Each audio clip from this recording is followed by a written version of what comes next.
8C. So at the bottom of page 3, some changes are made to that. So the Land Use Review Board, in collaboration with ANR, shall adopt rules to implement this new criterion 8C. It is the intent of the General Assembly that these rules, and so it strikes reference to discouraging fragmentation of forest blocks and habitat connectors, and instead adds that these rules encourage, onto page 4, conscious development of wildlife habitat while maintaining historic values of homesteading and agrarian activities. The rules adopted by the board shall include, and there's some more changes here on page 4, standards establishing how impacts can be avoided or minimized, including how fragmentation of forest blocks or habitat connectors is avoided or minimized, which may include programs to incentivize conservation of land, enrollment in current use, and collaboration with local conservation groups. It is the intent of the General Assembly that the permitting process for single-family dwellings, accessory dwellings, and accessory structures be cost-effective and timely. The Land Use Review Board shall take measures to operate an efficient, organized, and customer-focused system with regard to any development within the board's jurisdiction. So these rules are currently under development at the Land Use Review Board. And so amending, if you were to amend this, they would probably need to keep working on the rules to address this new provision. Section 4 is slightly related, but on a different topic. There's this existing statute in 10 VSA, section 127, about resource mapping. So the Agency of Natural Resources currently maintains a resource map. It's a very interesting detailed map that you can access online. It has a lot of different overlays on it with the different natural resources in the state. And so this is amending the statute at the bottom of page 4 into page 5. The mapping shall identify natural resources throughout the state, including forest blocks and connecting habitats. And it strikes reference that they be relevant to the consideration of energy projects and projects under Act 250. And then on page 5, new language is added to the next subsection on this that says, however, the maps shall only be advisory and not determinative for regulatory programs, including permits under under Chapter 151, which is Act 250. And so currently the maps are not determinative, but this is making it very explicit that they'll continue to be advisory and not determinative for Act 250. On page 5, section 5 is a repeal. This is repealing what is called the road rule or road construction jurisdiction under Act 250. So that is being repealed in section 5. And then next, section 6 is on the tier 3 rulemaking from Act 181. And so this is making a change to that rulemaking, which is on page 6. And so the Land Use Review Board, in consultation with ANR, shall adopt rules regarding what will be tier 3 under Act 250. The board shall review the definition of tier 3, determine what critical natural resources are, give due consideration to those land use types. And I'm on page 6 now. And finally, in that sentence, measures, they shall look at measures to ensure that no municipality or region is disproportionately impacted by tier 3 designation. It strikes reference there that says that would limit reasonable opportunities for tier 1 or 2. So it just strikes that part. And then also it strikes another part further down. The rules adopted by the board shall include the process for how tier 3 areas will be identified, and strikes reference to them being mapped. And so then the effective date is July 1, 2026.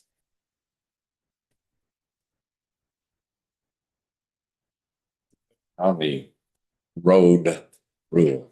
Sure. At the one that is less affectionately called the 800-foot rule. I haven't heard it called that, but maybe. Thank you. That's very.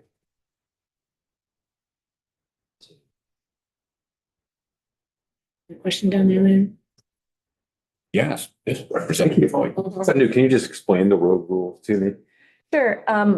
It is a new jurisdictional trigger under Act 250. The construction of a private road greater than 800 feet not a municipal road, or a combination of multiple roads or private roads or driveways greater than 2,000 feet will trigger an Act 250 permit, starting in 2027.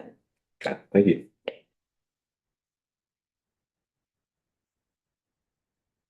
Representative Chapman. And you, two things. One, you just said, that the 800-foot, road rule is new, but I believe it's also been clarified in committee that it used to exist until somewhere in the mid-2000s and then removed. So in some ways, we're bringing back something that had been for a good portion of Act 250's history. Is that true? So there was, yes. Sorry, it sounds more complicated than it. I'm happy to come back and actually discuss the history of the road rule. I think I have done that before. There was something under Act 250 that was repealed in, I believe, 2001 by the legislature. It existed under Act 250 for, I think, about 15 years. And at the time, it was an Act 250 rule. It was not in statute. And it did also govern the private construction of roads. It is slightly different than what was enacted in Act 181. And calling it the road rule here is not exact because it is but it is a road jurisdictional trigger for Act 250. There used to be one. This is the new one. Great, thank you. That's helpful. Also, you said something about the maps. Actually, there's a clause in here that would clarify that the maps are not, what was the language you used? Determinative. Determinative. Can you, I guess I thought of them as fairly determinative. So can you just explain that? Sure. So the Agency of Natural Resources maintains their natural resource atlas on the internet. It has a lot of different information in it.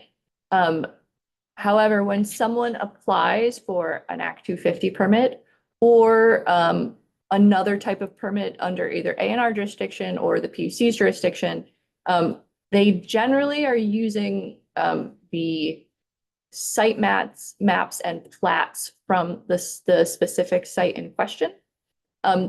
Applicants and members of the public are able to get information off A&R's natural resources maps, but I think generally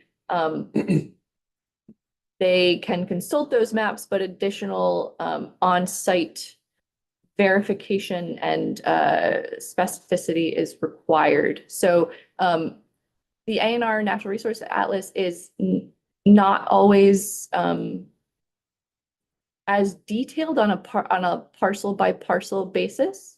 And so I do think they currently have, I'm about to go over my skis here a little bit because you can hear at A&R how they describe it. I think there is a disclaimer on it that says it is not perfect and that it should not be taken as perfect and exactly always matching what's true on the ground. And so I think generally for Act 250 permits, an applicant provides their own detailed map and plat for the actual site as opposed to using the online reference. Thank you. Any other questions for our presenter? Seeing none, thank you very much. Right, so next is H 730.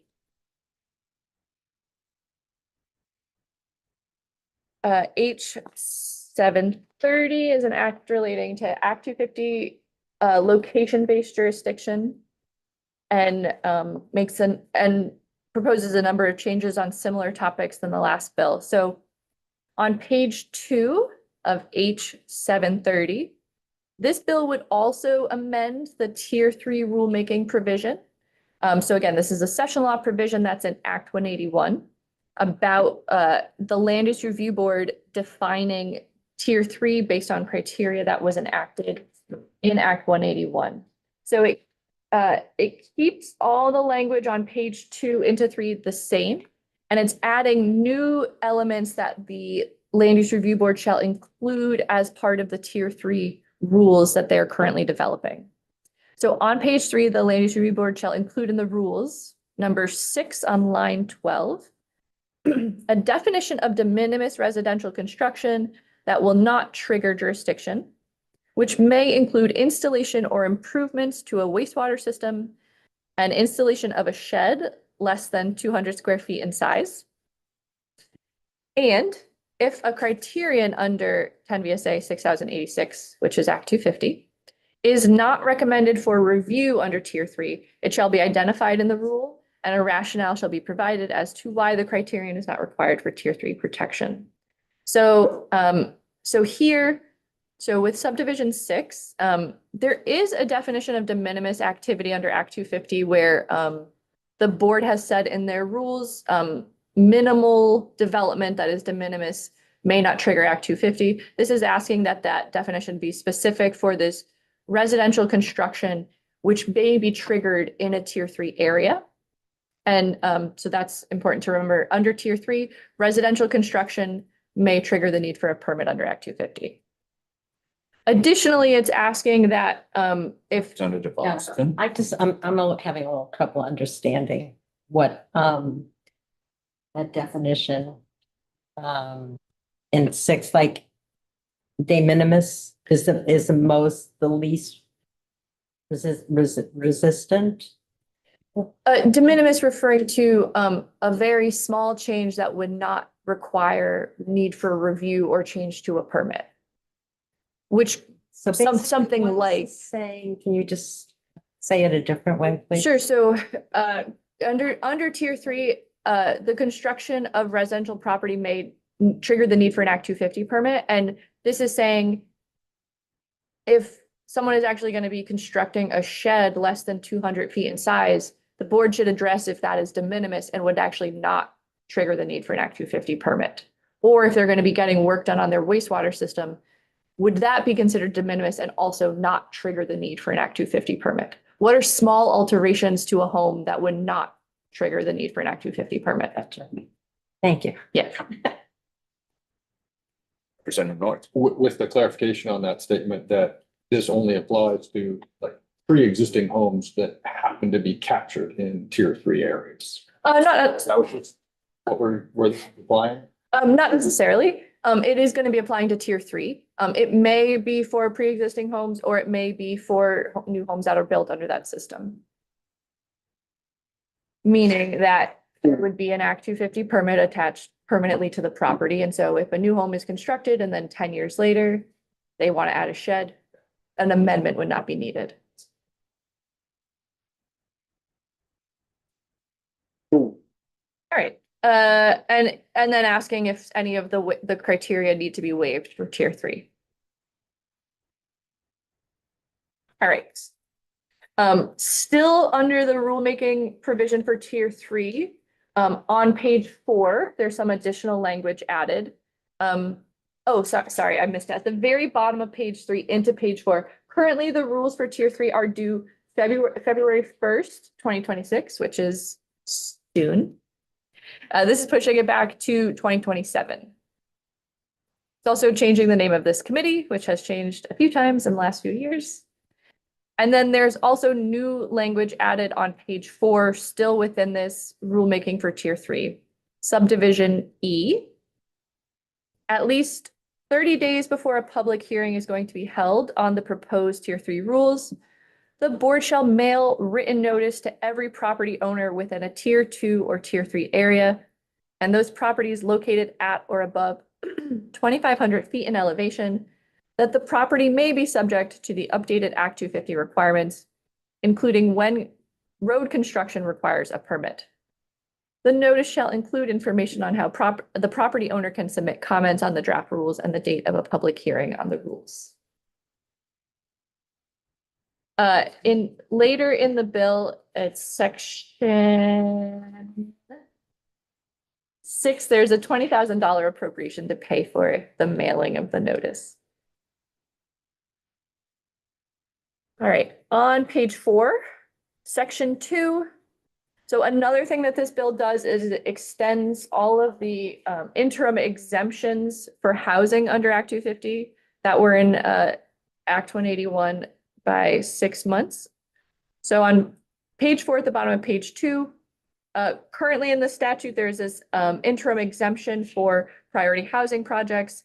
Any number of priority housing projects under the terms of the statute are exempt currently until January 1, 2027. This is extending it to July 1, 2027. On to page 5, section 3. Still related to Act 250 exemptions. At the bottom of page 3 into page 4, it is striking language that says that the Land Use Review Board and the Agency of Natural Resources will not have authority to enforce existing permits in Tier 1A area.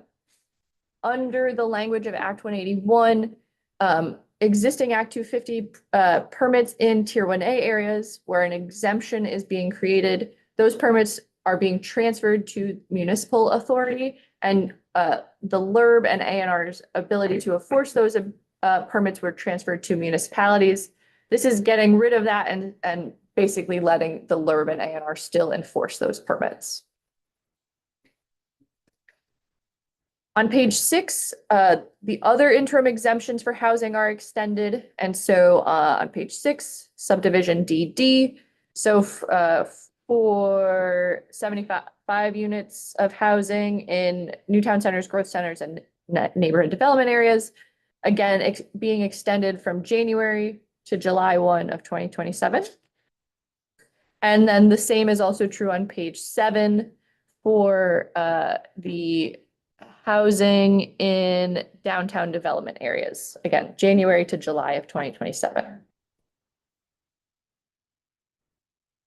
Section 4 is on that topic I just mentioned about municipalities enforcing the Act 250 permits. So the change is actually on page 9. Within a Tier 1A area, the appropriate municipal panel, so the municipality shall enforce existing Act 250 permits. And that language is being struck so that they will not be enforcing the existing Act 250 permits.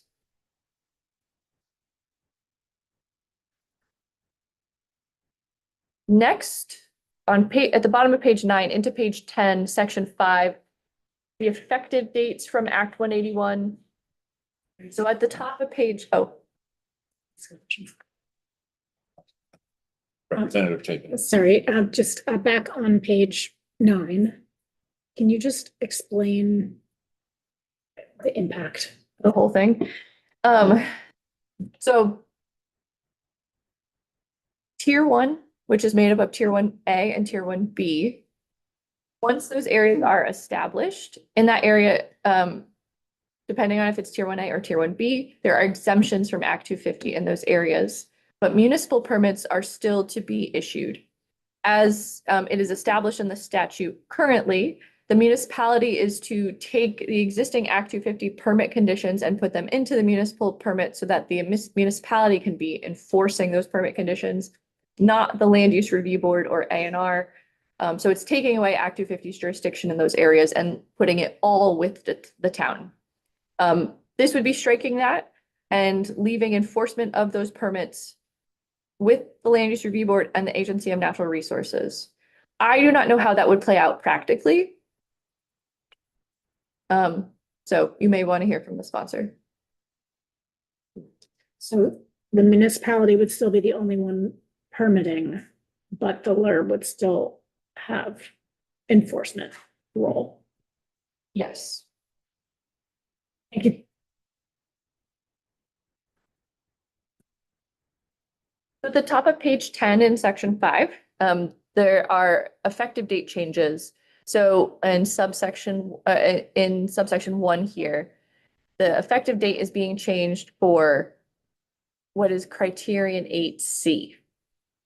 It is changing it. Currently, it is to take effect at the end of this year. It's pushing it back to March 1st, 2027. And then also, subdivision 2 here, section 19, is pushing back the effective date for the road rule, the 800-foot jurisdiction, the private road jurisdiction, from July 1, 2026 to March 1, 2027. Section 6 is the appropriation I mentioned before.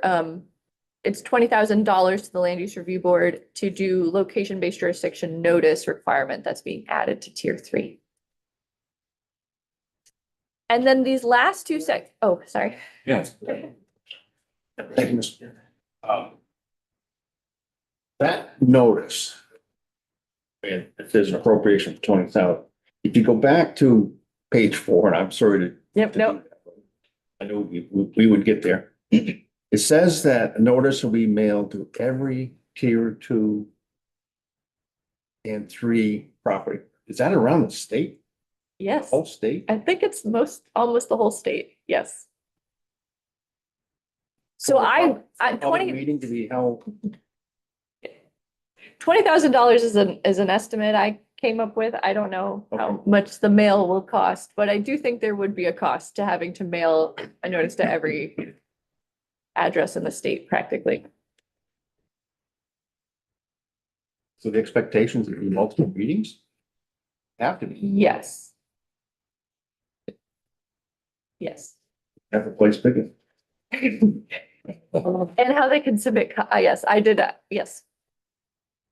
I think the sponsor has thoughts about that. Yeah. All right.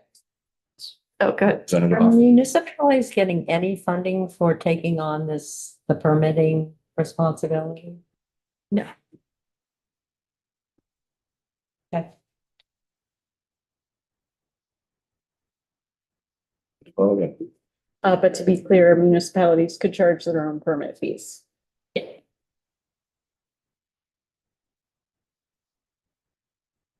All right, there's last two sections on page 10. I did not write these. They're related to tax and property evaluation. So if you have detailed questions, Kirby Keaton drafted them, but I do think I can explain them briefly. So section 7 amends 32 VSA 3622, parcel subject to Act 250 requirements.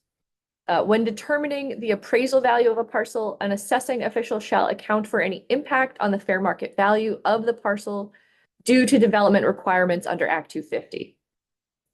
And then related to that, section 7 is that on or before October 1, 2027, the Department of Taxes shall publish guidance for Vermont assessing officials regarding how to implement the requirements of that section.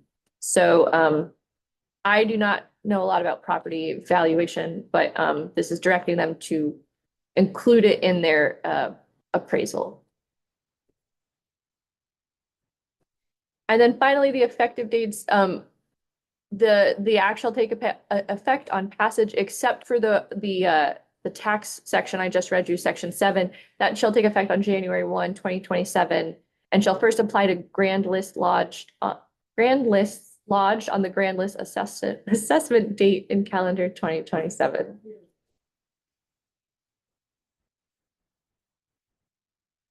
Great. Any other questions from the members? Thank you very much. You're welcome. Thank you.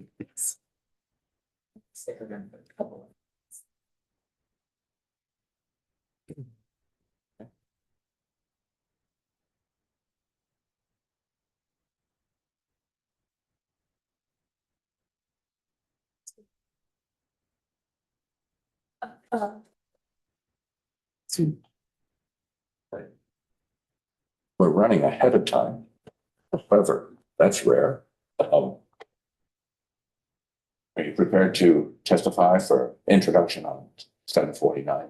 7:30. Excuse me, 7:30. Excellent. Anybody need a bio break first? No.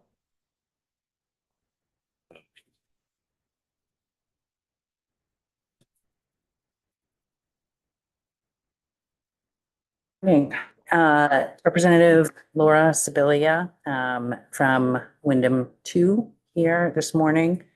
On H 730, I think you just had a walkthrough from Ellen on the bill. And so I don't think I need to get into the technical aspects. Let me tell you a little bit about the bill.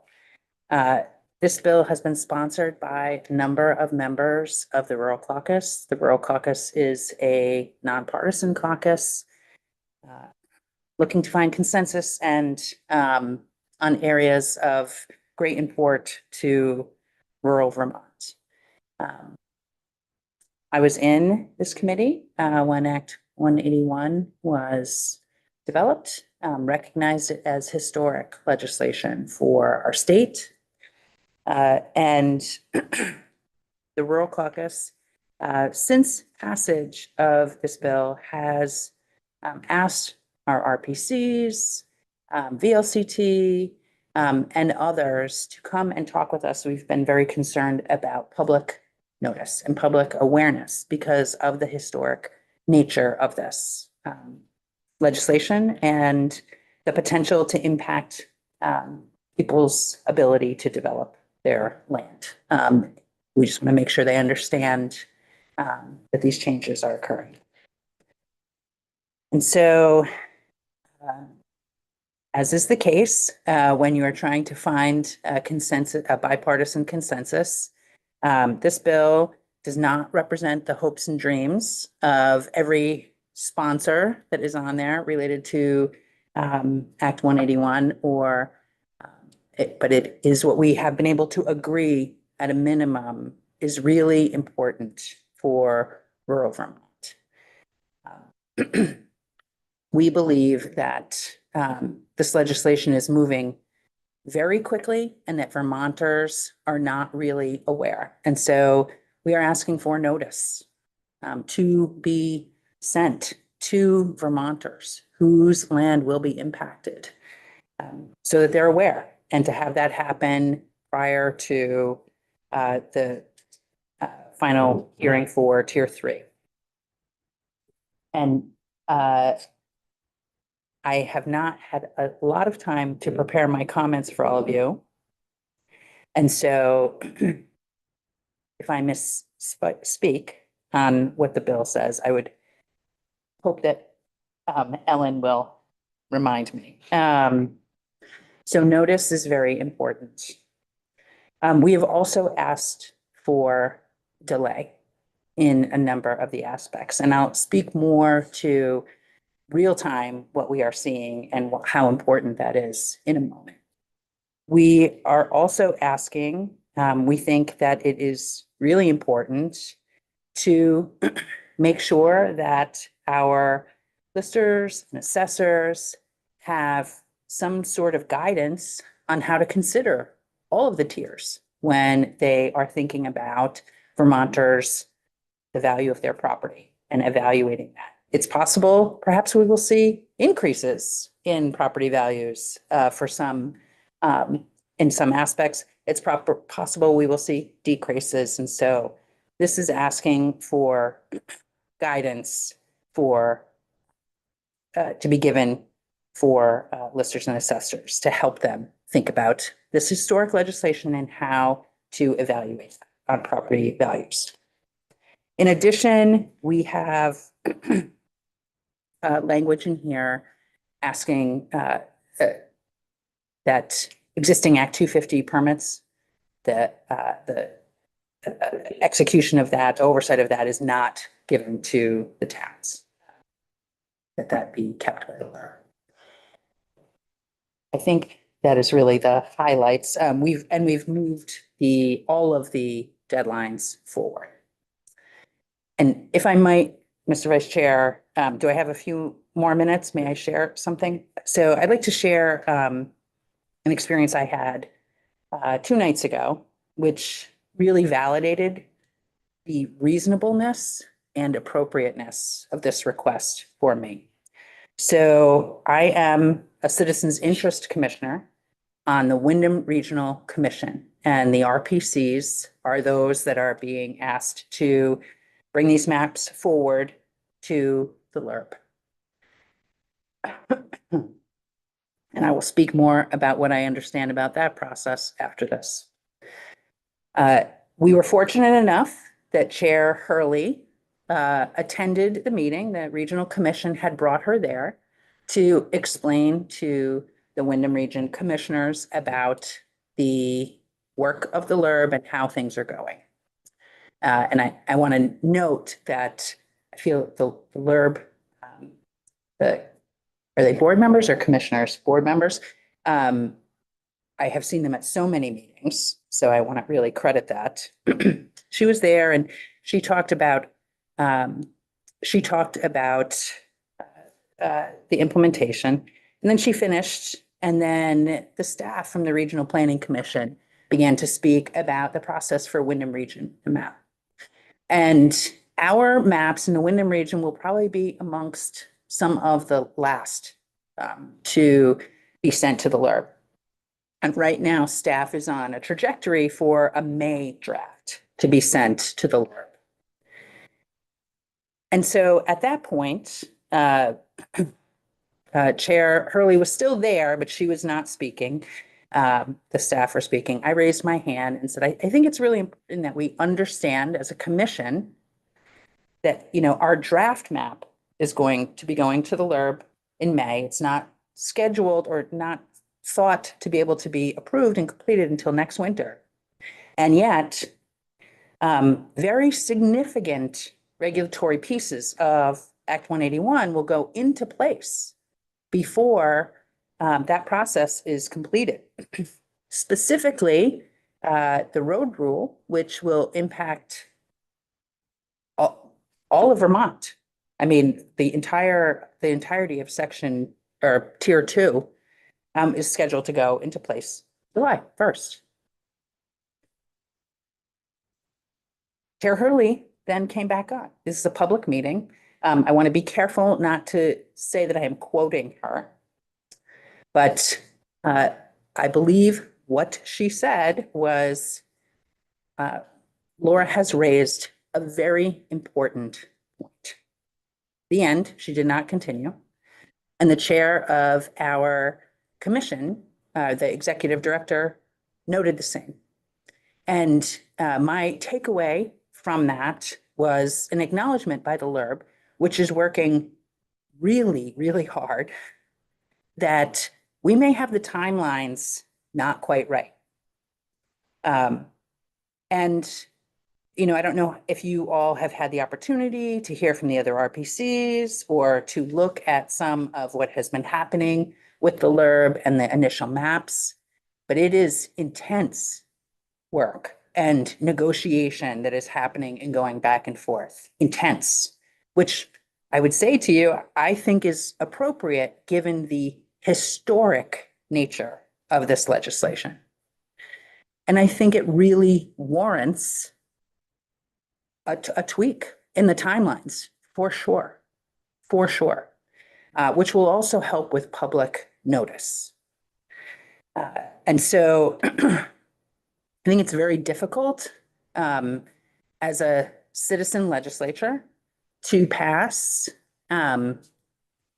historic legislation with all of the details figured out, you know, in one session or even in one biennium sometimes.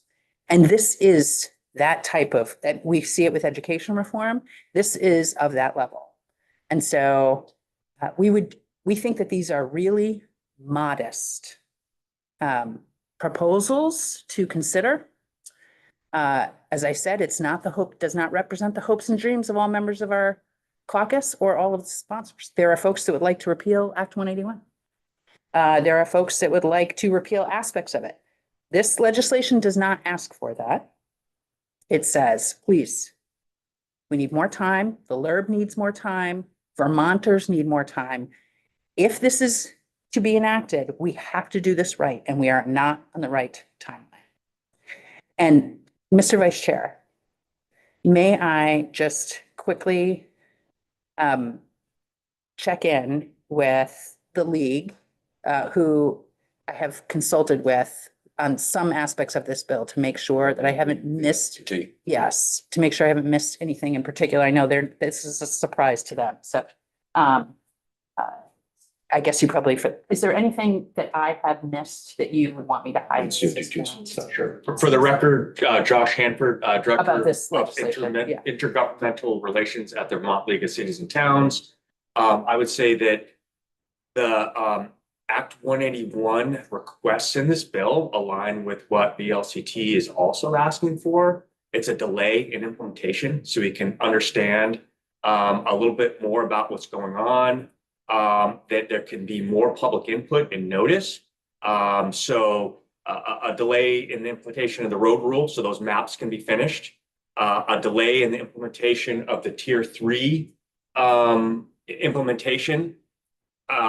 And then also under the Act 181, which is the areas we want to grow and where Act 250 will be exempt, that there's a challenge right now that communities are not interested in pursuing tier 1A, which is really meant to be the balance between the conserving more areas and developing our dense centers so that that's where the growth occurs. The current requirement, and LURB has also presented this challenge, but they have no authority to change it. Right. That if a municipality cheers tier 1A status, that means the LURB is determined they don't need Act 250. They have rules and regulations, land use regulations that exceed Act 250. The current law requires them to take over all existing Act 250 permits on behalf of the state. So literally managing two sets of regulations. The new regulation, which may reduce parking requirements, which may have much more progressive land use regulations, but yet they're being told enforce the old Act 250 permits. And in some communities, these are hundreds, and they don't know that how they will do that or whether they'll have the authority staff to do that. So another part of this bill seeks to address that challenge. And then the notice aspect, we clearly understand that from our listers and assessors who are municipal members of VLCT. Although listers and assessors also have their own association, but they are municipal employees or volunteers, elected or appointed. Clearly need to understand if property now would be transferred and sold after it has received a new Act 250 jurisdiction that never applied under these conditions. That could be a single home, a single garage. Like, they need to understand how that would affect the property valuation of those properties in time to accurately assess before properties are transferred with this new sort of regulation applied to it. So it's fair to say that VLCT has been asking for very similar delays, not a repeal or cancellation, but a delay, and for some of these aspects to be dug into. And our communication with the LURB and our written comments on various aspects align with those very comments that are represented in this bill. And again, we would also say that the LURB has been working very hard. Those board members and those staff have been working very hard to implement this work. And I think they're even asking for some additional time to implement their rules.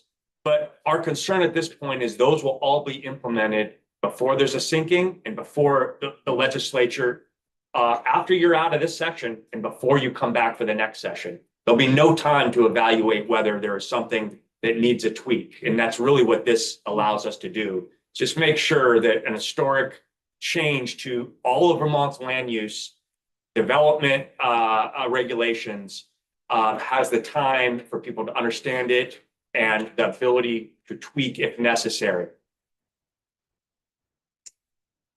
Mr. Vice Chair, do I have another minute or two? Minutes. So I would just suggest for consideration, you might ask the LURB to explain the potential complications of the road rule going into place before maps are finalized.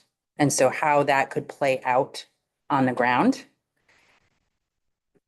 That's a suggestion on testimony. And then my final comment that I will leave with you is one of my hopes and dreams, which is not in this bill, but I have been trying to activate, which is, in Vermont, if you have enough money and legal assistance and patience, there's probably not many places that you will be unable to build.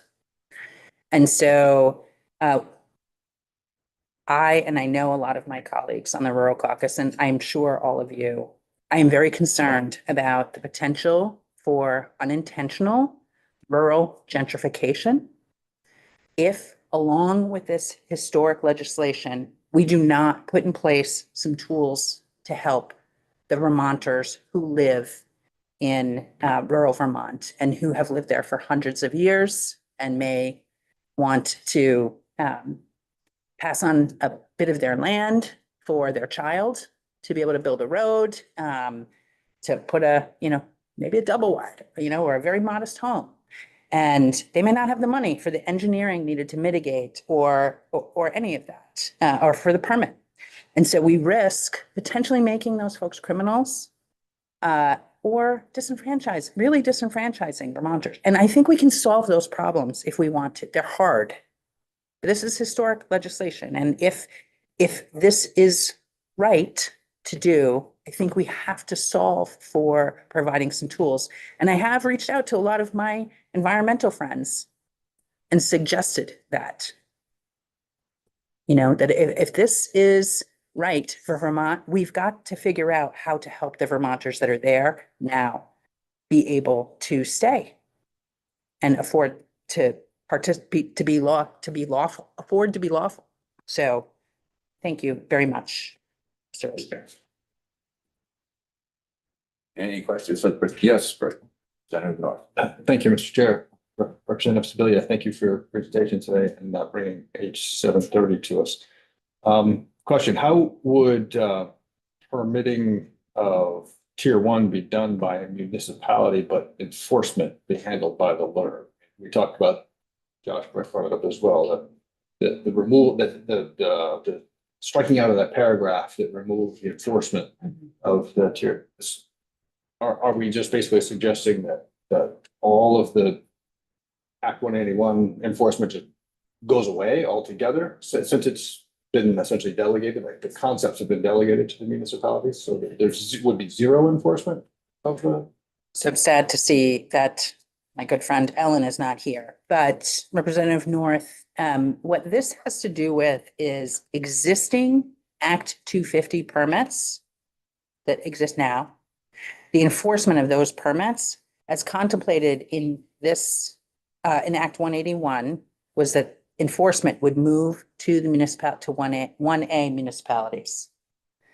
And that does not feel appropriate. That's an existing permit that should stay with the LURB. Those were issued by the individual districts.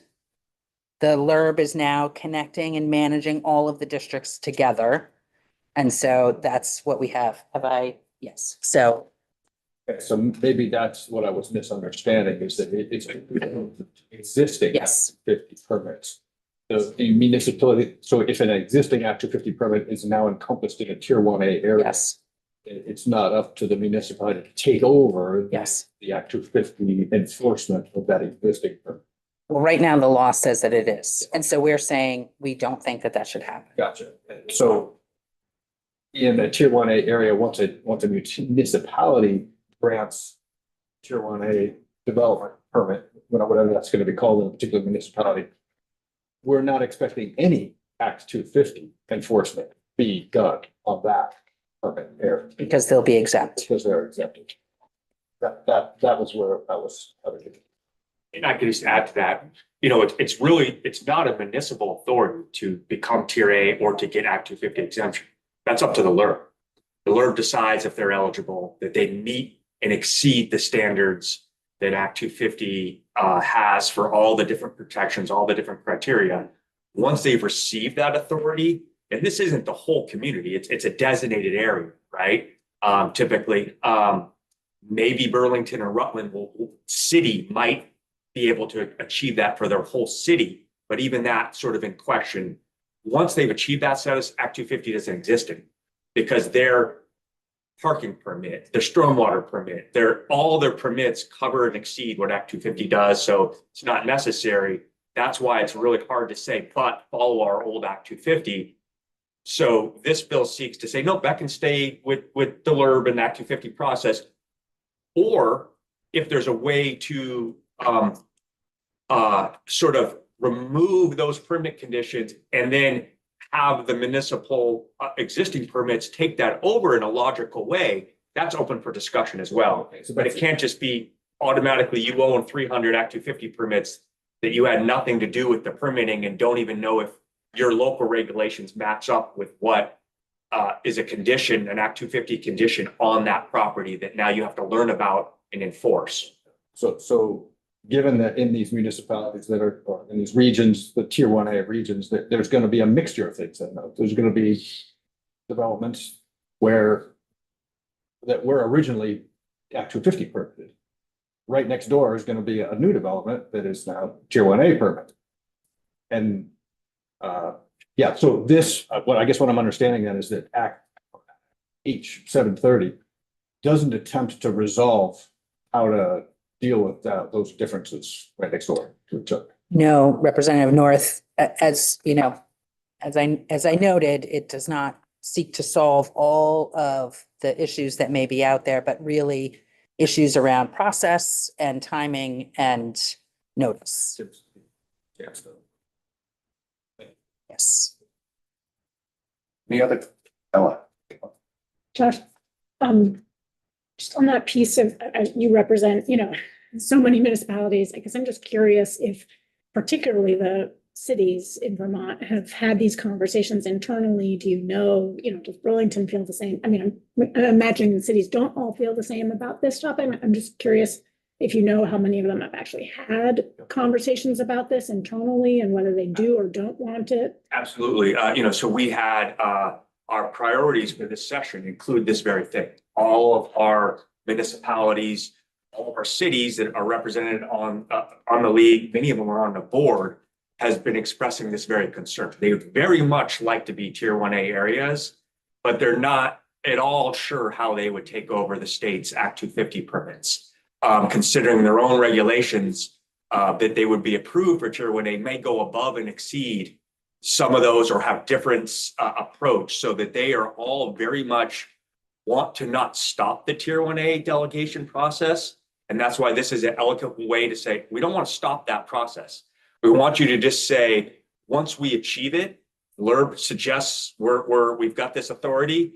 Let us then now permit the new projects, but the old Act 250 ones, you're going to have to enforce those until we figure out how to do this transfer. And I think the LURB is working on some of that, but not all of it's in their statutory authority to do that. They have, it's a very convoluted process to do some of these. And so I can say with confidence that our members that are likely to achieve tier 1A status, which are synonymous with probably our TIF district areas, our cities, our largest cities, are all seeking the same relief because they want to be tier 1A. So just to confirm, what I'm hearing is that a lot of these municipalities, a lot of these larger municipalities have had internal conversations, have concerns. They don't necessarily say, no, we would absolutely never want this, or we would want more process and options and need to continue to figure out how it would work and if we'd even want it. Like there's just. This is the number one concern they're expressing of why they're hesitant to pursue tier 1. Right. Yeah. Yeah. In a more concise way. Yeah. And that's a really important barrier. Representative North. Yes. Were you done? Al? Yeah. Yeah. Thanks. Thank you, Chair. One more hopefully simpler question, Representative Sibilia. Are the 3-month, 6-month, and I think maximum 12-month delays that are sprinkled throughout H 730, do you really think that's sufficient amount of delay to accomplish the alignment of the public notification, the engagement, the resulting tweaks that have to occur? It sounds like a pretty lengthy process. I'm not convinced that 3, 6, maybe even 12 months is in some cases at the top. I would say that they seemed like appropriate minimums at the time of drafting. And that seems like a good question for the committee to explore. And I'm also going to have to go to another meeting at noon. Just like to comment on that. Like you said, they at the time they seemed appropriate minimums from what I've been hearing in meetings that I'm on to, and what was brought up with the number of towns that are going to be having their plans reviewed and approved. I think those minimums need to be rethought. Revisited. Something, Representative Austin. right. I really like that you're looking at unintended consequences, because I feel like that's a really important thing for us to do. And you know this, Rep. Sibilia, no one's moving to Vermont. We have the lowest population growth in the country. No, our births are the smallest in the country. Our workforce is aging out. So we're a demographic of senior citizens. And so I see fine time to do this, but I would ask that we, really try to get this going, because we need housing. We need people, not taxpayers to move here, but workers to move here. So just encourage, I don't want the unintended consequences. So I appreciate Mhm. looking ahead. And this does extend Yep, the current exemptions. yep. Until we, contemplate extending, depending on, what the body is to does. Thank you so much for the opportunity. I apologize. Thanks, Laura. So just one bullet joint. Members, we are adjourned. Attorney to